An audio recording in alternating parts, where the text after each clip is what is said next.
But you're going to spend all that time wrapping the sandpaper onto this guy, and then you're going to be sanding away. Then you're going to put too much pressure on it because it's not as consistent as the pole sander. Yeah. And you're putting too much pressure on one side, and then your sandpaper is going to rip off. Yeah. Hate it.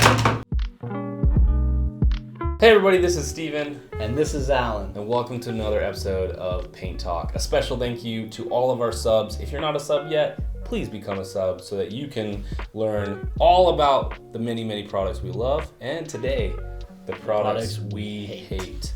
I'll start. I don't like this. In fact, I hate it. Tell me why, Steven. You know what? If you are one of our wonderful subs out there and you love it, please explain to me why. I get the pole sander one. I love it. I think it's great because it helps me sand things that I can't reach very well. This one, I can reach here. I can do this with a sandpaper, and I have more control. I found that this thing, maybe like some guys like because I can put some pressure on it. Look, if you need to sand it that much, get a power sander. Get an orbital sander, a belt sander, something like that. But you're gonna spend all that time wrapping the sandpaper onto this guy, and you're gonna be sanding away. Then you're gonna put too much pressure on it because it's not as consistent as the pole sander. Yeah. And you're not putting too much pressure on one side, and then your sandpaper is gonna rip off. Yeah. Hate it. It is pretty terrible. The sound guys hate it when we do that. Right? No, they don't. They love doing all that. Eli's ears are like exploding right now. Well, for all you DIYers, please stop using these. And Alan, property managers. What is that? This is What a in the world is that, Alan? self-adhesive patch. So property managers love these. They put them everywhere in their home. Yeah. So, fun story about that. My wife likes to argue with me even though she's not a painter. And she saw this and she's like, it has to work. It must be amazing. And I was like, it's terrible. No, you cannot use that. Nope. So although they look simple to use, and I mean really they are pretty simple to use, they never look great. You can always basically see it's got the patch. it's got a metal backer with basically the fiber tape on top, right, and a sticky back. Stick it onto and the you just hole. walk up to the hole in your wall and you slap it on, and then you are supposed to be able to mud over it. And do you know what it ends up looking like?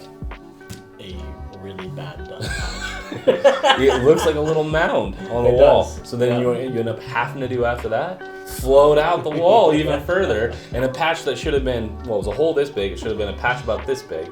You use that guy, well now you have a mound. I have a big old square. And then now you need to float, so now you're doing this much floating to make that thing disappear. Yep.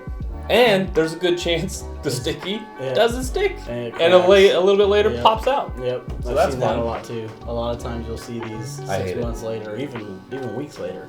On a 1 to 10 scale, how much do you hate it?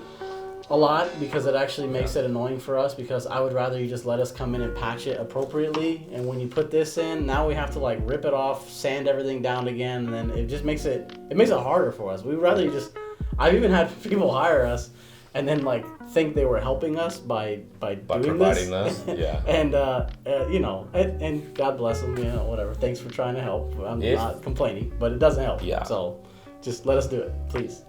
If you've got a smaller hole and you want to patch it in your DIY, just watch 2 or 3 videos on how to do a California patch. Yeah. It's pretty easy. I guarantee you that you could learn how to do a California patch and it would look better than this. Yep. So just look up California patch. Yep.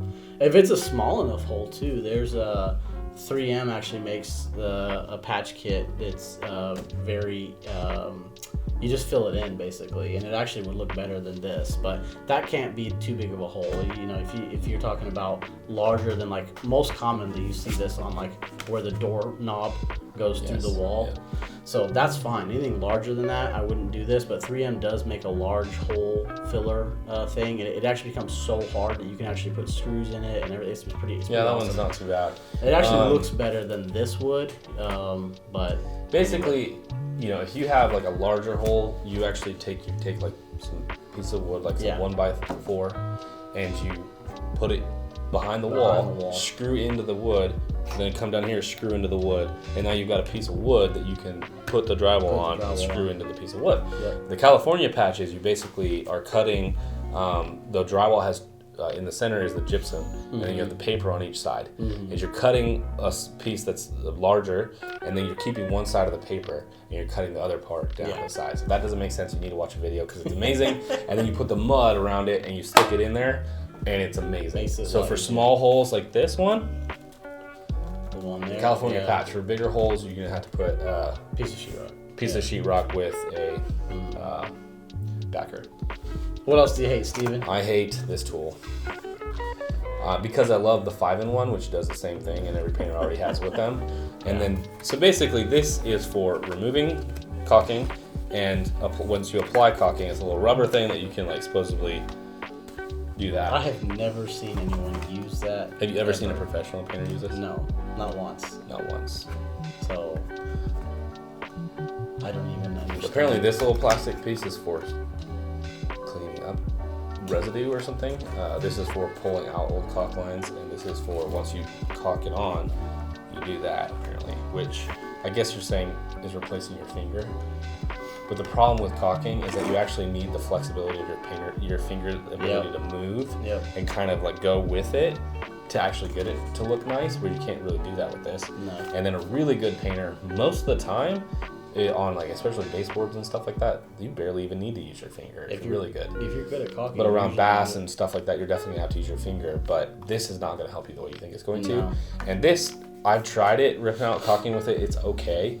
But truthfully, every painter already has a razor blade and a 5-in-1 tool. Yeah. Just use those. Use those. Agreed. So, I don't know if hate is quite the right word. I guess I hate how unnecessary this tool is. Yeah. Like, it's a 3-in-1 caulking tool, but it serves no real purpose. Agreed. This is a good one.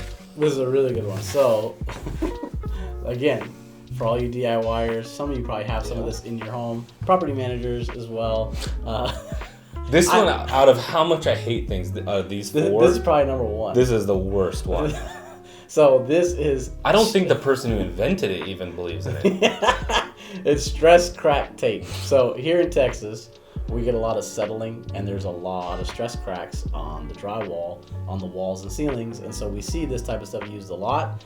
Basically, it is a pre-textured sticker that basically is supposed to be put on They top. have a non-textured and a textured. Well, yeah. This is the smooth one. Yeah. But yes, finish. They have a textured one too, but Yes, it's basically a sticker that you put over the crack, to put it plainly. And they claim you can paint on it and stuff, but I'm telling you, I've seen this Bubbles used up? over and over and over. It bubbles up, and not only that, when you paint it, it looks terrible because you can see the seam of the sticker in the wall, and it's just... Okay, so they're trying to say that because they made the edges jagged, that this is something more than just tape. If you think this is going to look anything different than a painted over piece of tape on your wall, you're wrong. And I really genuinely believe that a soulless person... I'm sorry, that's a horrible thing to say. I don't think the person selling this or creating this actually thinks it works. It works because people buy it, Steven. That's not the only point of business. Yeah. It's not the... I'm sorry to Step Saver Products. What a terrible name. You're not saving anyone any steps. You're just creating more steps. Because then I have to go in and remove this and actually fix the cracks. A challenge to anybody watching this video. Use this and prove me wrong. If you can prove me wrong, I will take back my soulless comment, and I will come hang out. Open it up, because I don't even think they realize it literally is a sticker. Like, they are literally stickers that are supposedly going to cover cracks in your walls. What does this remind you of? Paper that stickers go on. And this one's smooth, like you said, but they have some that are like knocked down, orange peel, but... Ladies and gentlemen, what is this? The other annoying thing is that they're not long enough, guys. And I don't know who has cracks this small, but a lot of the cracks that we're filling in, you know that there's some cracks that are like 3, 4, 5, 6 feet long, and so people end up having to use like a bunch of these. And anyways, they just... Why is there even different widths? I guess there's thinner and thicker cracks. There isn't. I know. But I mean, they're kind of if you have cracks that are really wide, you should call a foundation company. You might have something going on. But anyways, yeah, they're not great. So I don't like them. We love lots of products. This is our least favorite product of all time. Yep. Well, cool. Thanks for watching. Thank you. Subscribe. Subscribe. We love you.